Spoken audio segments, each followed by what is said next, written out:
Thank you, Prabhu. Text 6 and 7. Yetu sarvani karmani maya sanyasya matparaha ananyanaiva yogena mam dhyayanta upasate deshamaham samudarta mrityu samsara sakarat bhavami nachirat bharta maya veshita chittasam. Translation: the one who worships me, giving up all his activities unto me, and being devoted to me without deviation, engaged in devotional service, and always meditating upon me, who has his mind fixed upon me, O son of Pritha, for him I am the swift deliverer from the ocean of birth and death. Text 8. Mayeva mana atatsva mayi bodhim naveshaya navaishish yasi mayeva ata urdvam na samshayaha. Translation: just fix your mind upon me, the Supreme Personality of Godhead, and engage all your intelligence in me. Thus you will live in me always, without a doubt. Text 9. Atachitam samadatum na shaknoshi mai stiram abhyasa yogena tato mam hichaptum dhananjaya. Translation: my dear Arjuna, O winner of wealth, if you cannot fix your mind upon me without deviation, then follow the regulated principles of Bhakti Yoga.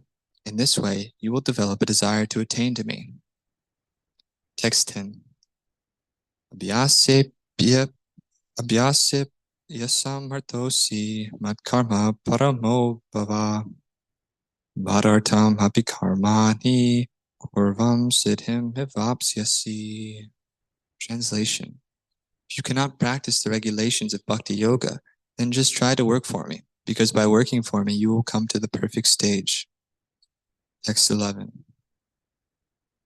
Ataitadapyashaktosi kartum had yogam ashritaha sarva karma palai tyagam tata kuru yatatmavan. Translation: if, however, you are unable to work in this consciousness, then try to act giving up all results of your work, and try to be self-situated. Text 12. Shreyo hi gyan abhyasaj yana dhyanam vishishyate dhyanat karma pala tyagaschantir anantaram. Translation: you cannot take to this practice, then engage yourself in the cultivation of knowledge. Better than knowledge, however, is meditation, and better than meditation is renunciation of the fruits of one's actions, for by such renunciation one can attain peace of mind. Text 13 and 14. Adveshta sarva bhutanam maitra karuna evacha nirmamo nirahankaraha samha dukha sukha kshami santushta satatam yogi yatatma dridha nischayaha mayapyata manobudhir yomad bhakta same priyaha. Translation: one who is not envious, but who is a kind friend to all living entities, who does not think himself a proprietor, who is free from false ego and equal both in happiness and distress, who is always satisfied and engaged in devotional service with determination, and whose mind and intelligence are in agreement with me, he is very dear to me. Back to text 2. Thanks for bearing with me, devotees, as I go through these. I've never really read these verses before. So as I'm reading the translation, I'm trying to understand the translation, which appreciate your tolerating. Text 2, translation. The Blessed Lord said, he whose mind is fixed on my personal form, always engaged in worshiping me with great and transcendental faith, is considered by me to be most perfect. Purport. In answer to Arjuna's question, Krishna clearly says that he who concentrates upon his personal form and who worships him with faith and devotion is to be considered most perfect in yoga. For one in such Krishna consciousness, there are no material activities, because everything is done by Krishna. Pure devotee is constantly engaged. Sometimes he chants, sometimes he hears or reads books about Krishna, or sometimes he cooks prasadam, or goes to the marketplace to purchase something for Krishna, or sometimes he washes the temple or the dishes. Whatever he does not let a single moment pass without devoting his activities to Krishna.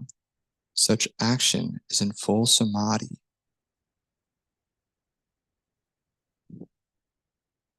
Krishna Shravana Prabhu, would you like to maybe say some words about this verse? How to stay in constant Krishna consciousness?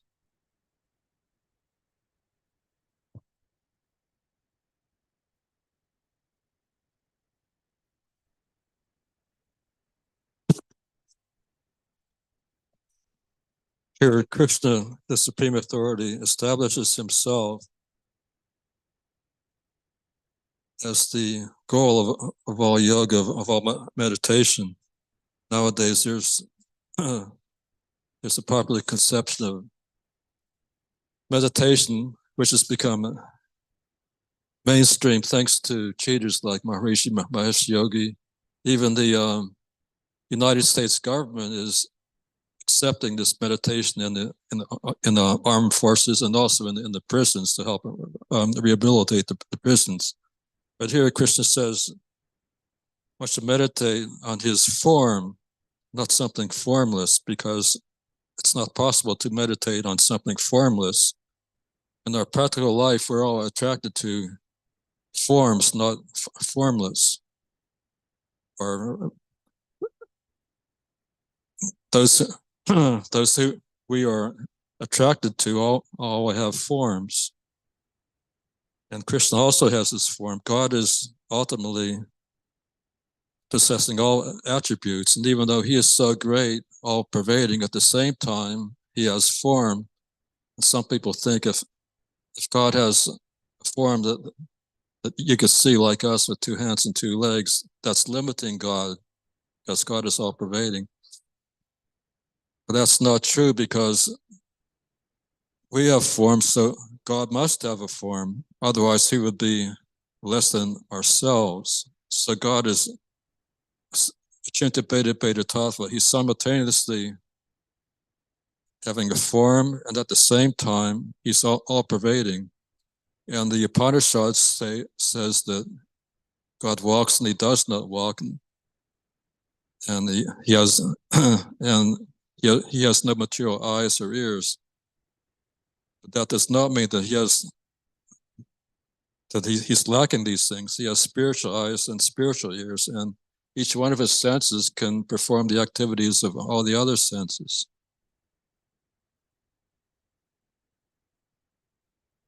Thank you.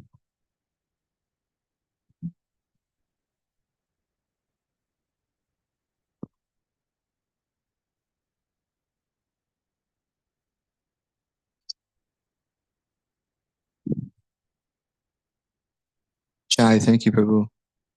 It's very nice. I especially liked the point.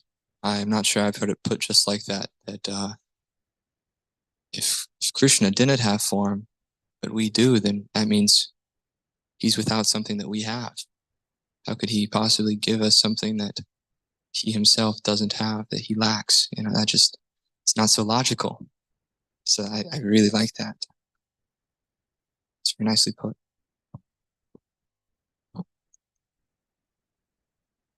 Krishna says in the 18th chapter, Manmana bhavamad bhakto, madhiji mam namaskuru. He's saying, always think of me and become my devotee. Worship me and offer your homage unto me. What's the last part of that verse go? He says, you shall surely come to me without fail. I can promise you this because you're my very dear friend. Something like that. Yeah. So we're hearing the same instruction here. He's speaking to Arjuna. He's saying, for those whose minds are attached to the unmanifested, impersonal feature of the Supreme, advancement is very troublesome. To make progress in that discipline is always difficult for those who are embodied. That's text 5. He says in text 2, he whose mind is fixed on my personal form, always engaged in worshiping me with great and transcendental faith, he's considered to be, by me, most perfect. Dhanavir Goswami in Garga Samhita, he gives a rundown of this word, this phrase, most perfect. It's very interesting. An English teacher might not like that phrase, might think that it's grammatically incorrect. And materially speaking, maybe it is. Shri Shri Gauratai Ki Jai. But in the spiritual world, there are different gradations to perfection. There is perfect, more perfect, and most perfect. So we can understand, for instance, in the spiritual world, Goloka Vrindavan, Krishna's eternal abode, this is most perfect. Whereas, Dwarka, some of the other,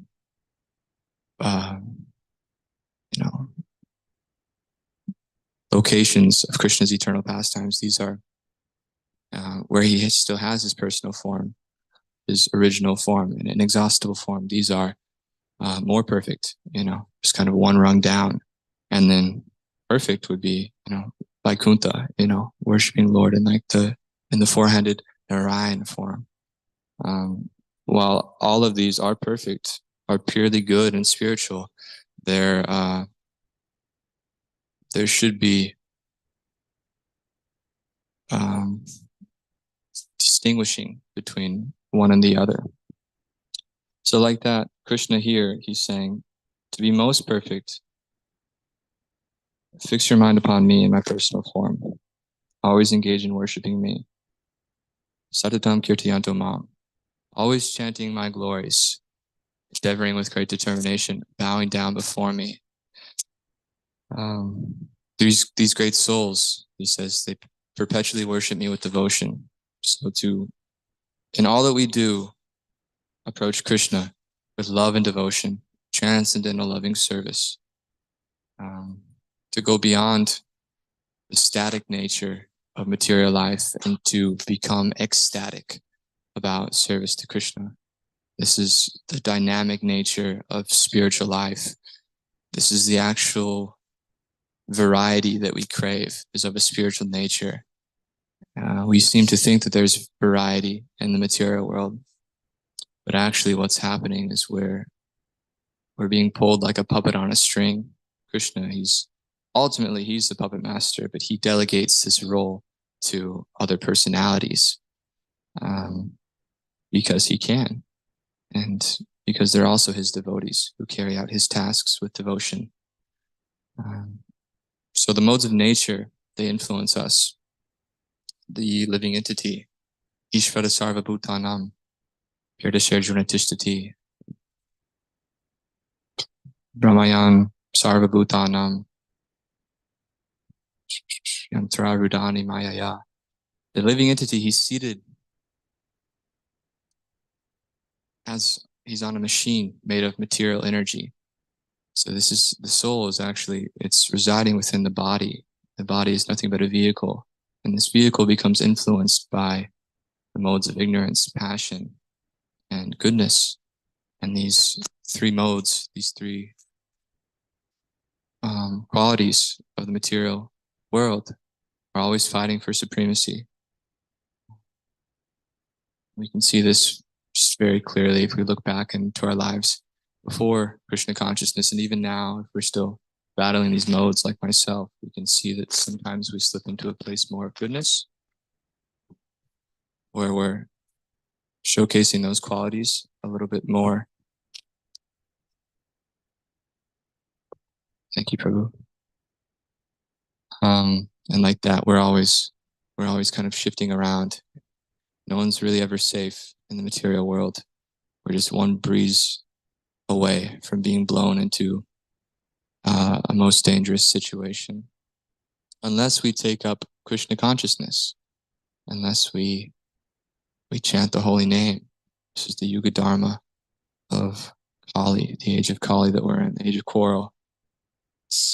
By chanting the holy name of the Lord, we And by propagating that movement all over the world, we can extinguish the fire of conditional life, of repeated birth and death. And this is what we should be begging to Krishna and to Guru to relieve us from. Tranaya Karunya Ganaganatwam. The spiritual master, he's like a cloud. And if you think about a forest fire that gets real out of hand, there's very little relief to be had in the way of that destruction that can just overtake and accumulate and just spread. Forest fire is very dangerous, but if a nice heavy rain comes, completely buries that fire, completely extinguishes it. And this is the pure devotee, our guru. He alone can extinguish this fire of conditional life. Only him, through the representation that he gives on behalf of Krishna, he's qualified to take us all the way back with him. It says that the spiritual master, for him, the ocean of Maya has shrunk to nothing but the size of a calf's print in the mud. So he very easily steps over the ocean of Maya. And what he does is he leaves the boat for us. He doesn't take the boat. He very mercifully, he leaves that behind and sees us with safe passage back home, back to Godhead. So in this way, we're internally indebted by souls like Srila Prabhupada and His Holiness Dhanira Goswami, who time and time again, they're so mercifully tolerating all of our shortcomings, and they're extending out their hand to take us all the way back home. So it's very wonderful.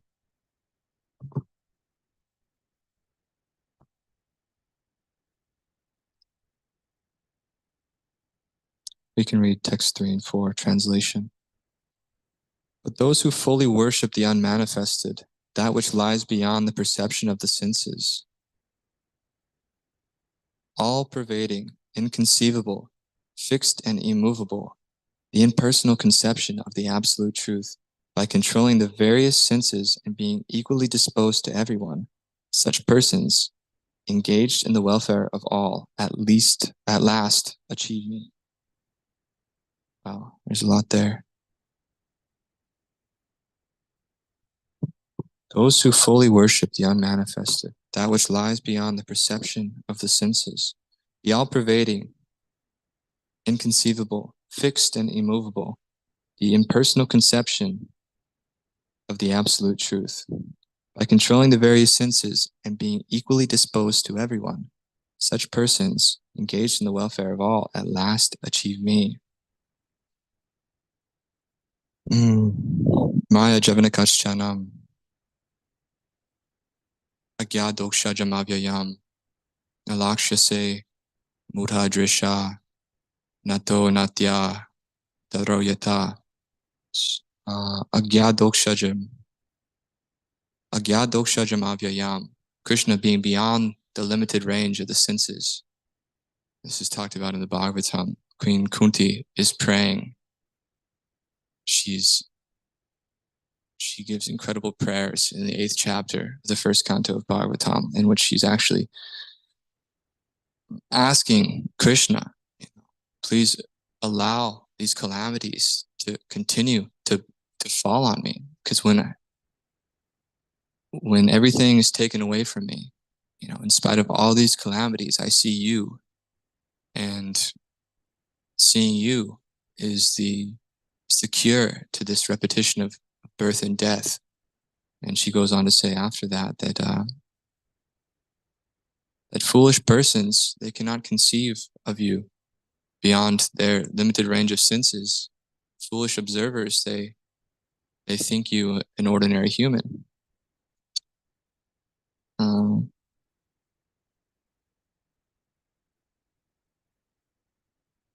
when in actuality he's the absolute truth, the original personality of Godhead, from which all emanates, and in which everything all rests.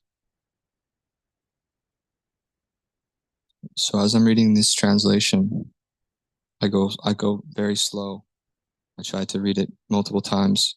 Srila Prabhupada, he said something that I heard recently that I really responded to, and that I try my best to practice. He says, every single word that we read, we should understand.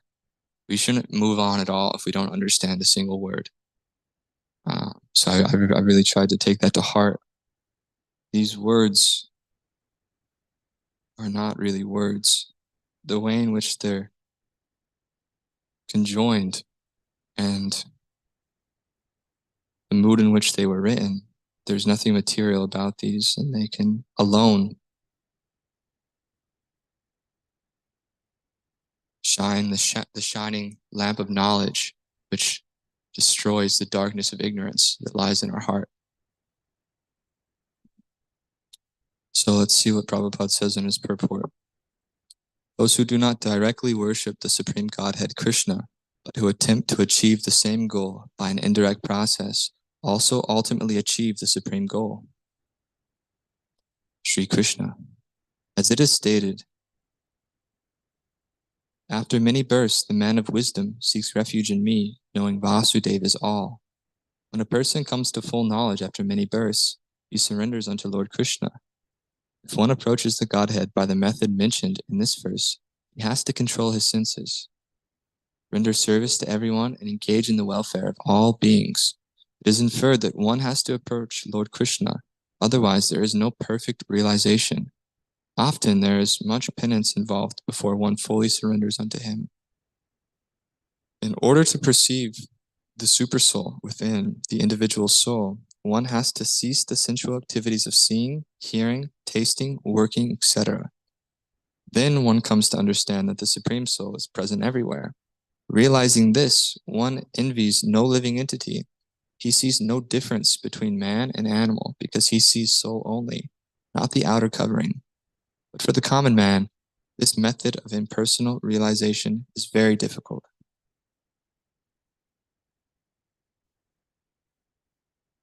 So for one who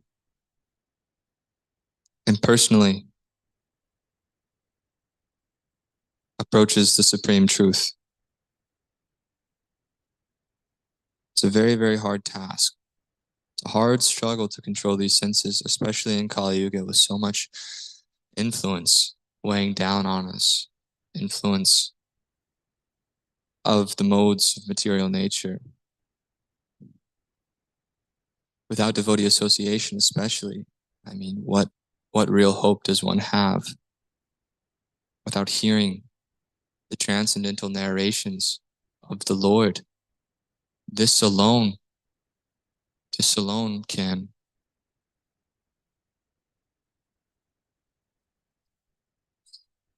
can rid one from all envy and destroy the results of fruitive actions. All fruitive action itself actually become destroyed by hearing the transcendental narrations of the Lord. This is talked about in the 11th canto when in describing Lord Ramachandra's pastimes. This is what is said. Purusho Ramacharitam Shavanaru Upadarayan. Just by hearing alone, all becomes made right. And this is just from hearing Lord Ramachandra, who is the Lord, but not even the Lord in his most merciful condition, and not even in the Lord's original condition, but transcendental nonetheless, and purely perfect nonetheless. I say less merciful because Lord Ramachandra, he, enacting his pastime, he was actually, he was king, meaning he was not so accessible to everyone in the way that Krishna was. Krishna, he took part in his pastime in Gokula Vrindavan as a cowherd boy, just in the little village, and like that he won the hearts of so many people. So many people got to associate with him directly, whereas it's a little bit different when you're a king with your subjects. You kind of have a different relationship. But Krishna, he's the last word of all transcendence, and he's the original fountainhead of all incarnations. And why would someone disregard that in the way of searching some sort of impersonal conception of the absolute truth, when Krishna's personal feature, Bhagavan, the possessor of all opulence, is so supremely sweet? It's really a no-brainer, especially when you look at all of the requirements in impersonally approaching the absolute truth: to control the senses, to render service to everyone, and engage in the welfare of all beings. That's what's required, Prabhupada says. And this is also true to one extent. When we approach Krishna personally, we have to control our senses. We have to regulate our senses, and rendering service to everyone and engage in the welfare of all beings, we do that as well, because by serving Krishna directly, we automatically serve in the most dire need for humanity. We water the root of the tree and all the branches are nourished. And this is what happens when we approach the Supreme Personality of Godhead, Sri Krishna. So it's not about artificially controlling our senses. It's about using our senses in the service of the Lord. Sarvapadi vinir muktam, tad paratvaina nirmalam, harishikena harishikesha, sevanam bhakti uchite. By doing this, by serving the Lord with our senses, the master of the senses, Harishikesh, by recognizing him, the purpose of all sacrifice and austerity, and serving our senses for him, two things happen. Does anyone know what that verse says, the translation?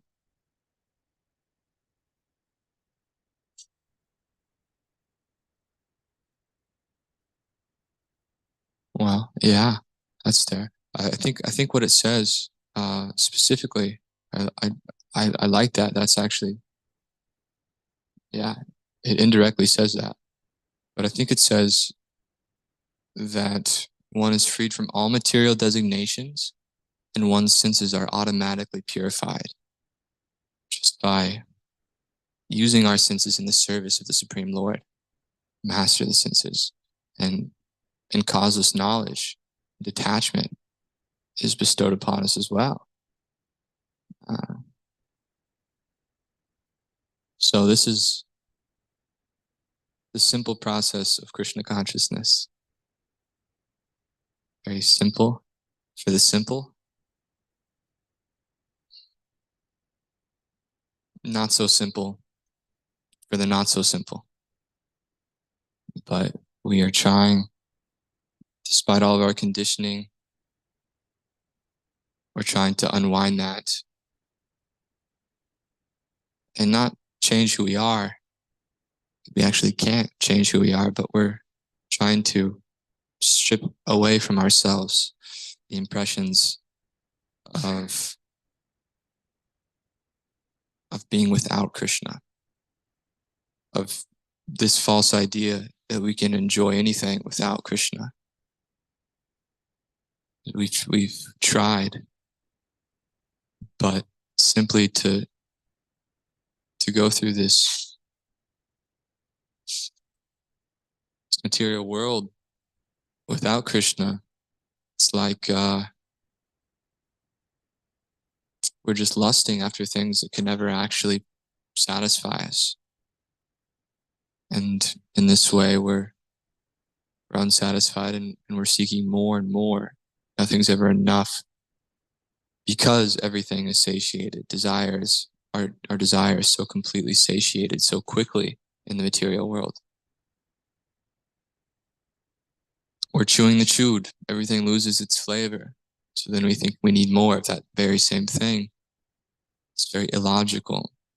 Because all we have to do is just turn our head and see that the object of our attraction is way off base. In fact, there's some supreme pleasure that can be derived from the supreme goal, which is going back home, realizing that this isn't our home.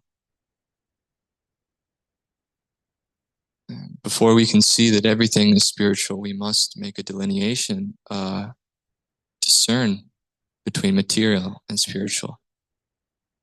We must understand that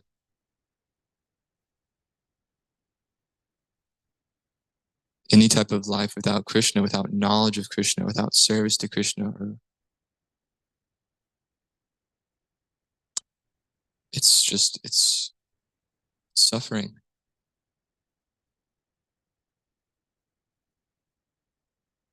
And there's nothing that we can do to rectify the position that we find ourselves in other than just beg for the mercy of Krishna and for his pure devotees.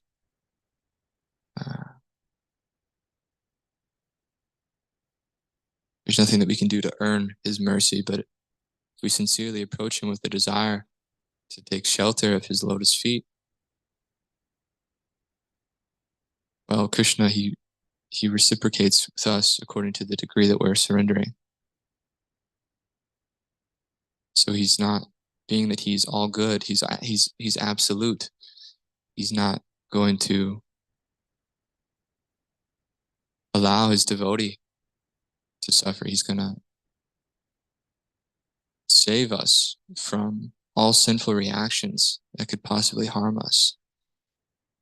And he asks us, to do just that, to surrender to him. And that's what he'll do. He'll deliver us from all sinful reaction. And he says, do not fear. This is his promise to us, is that we'll surely go back to him.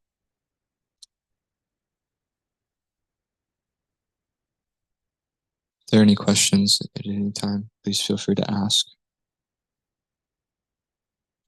Dr. Aiden. Hare Krishna. Hare Krishna. Oh yeah, so you gave an example of there was that example that you mentioned of you said, just to clarify, ask the question. You said that the spiritual master steps across the ocean of material, the ocean of Maya, like a hoofprint in the ground, so very easily, right? That's the, and then he leaves a boat behind because he doesn't take the boat. He just steps over it.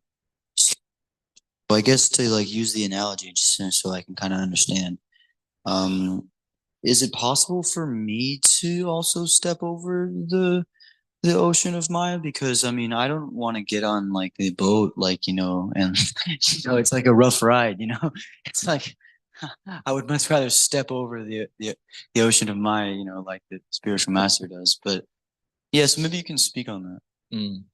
It's a very safe boat. He leaves a boat behind that's very safe. In this analogy that I received from Garga Samhita, it's no harm can befall this boat, rather than the alternative, which is trying to swim across this vast ocean. You can think about it as maybe not an ocean, because those waves are pretty crazy, but just a big body of water. How about that? Yeah, no, I hear you. Sorry, did you have something else? No. Yeah, so to take shelter of Guru acts on behalf of Krishna, and he, through the Guru's desire to save us, Krishna fulfills. The Guru has that direct relationship with Krishna. I believe it's said in Bhagavatam maybe Canto 10, I haven't read it, but for the devotee as well who takes full shelter in the lotus feet of Krishna, the ocean is also shrinked down to the size of a small puddle. So I've heard both ways, actually. Yes, I think that can happen. Theoretically, that can happen for anyone. But the mood of an aspiring Vaishnava is that they're so far away from that they need the mercy from Guru. They put all their trust in surrendering into him, and then he alone, through his causeless mercy and Krishna's causeless mercy, we can become saved. But maybe Krishna Shravana would like to make a comment. I'd be interested to hear your realizations.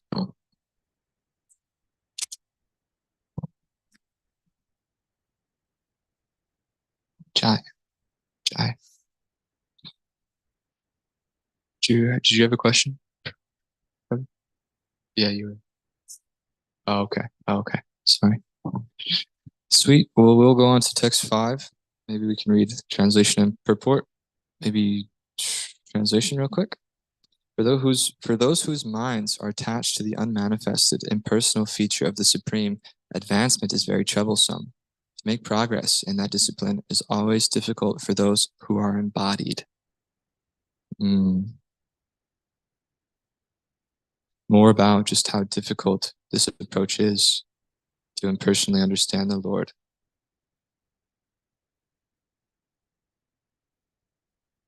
Some way down in the purport, Prabhupada, he says, a crude example may be given here.